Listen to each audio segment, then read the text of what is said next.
আসসালামু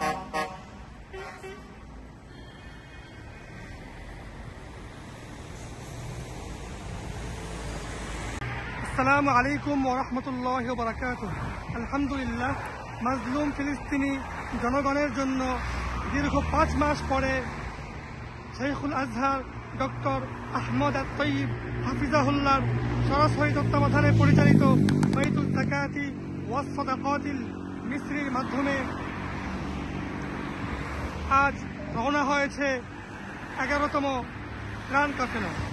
এবারের এই ত্রাণ কাফেলায় যুক্ত হয়েছে বাংলাদেশের তরফ থেকে ওয়ার্ল্ড ওয়ান উম্মা foundation, BPFO, Bangladesh Palestine friendship organisation, Azhar welfare foundation সহ বাংলাদেশের লাল সবুজ পতাকার ব্যানারে যুক্ত হয়েছে আরও 15টি লরি।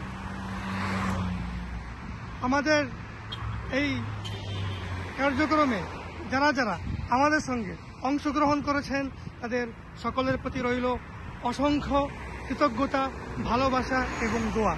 আসসালামু আলাইকুম ওয়া রাহমাতুল্লাহি ওয়া বারাকাতুহু।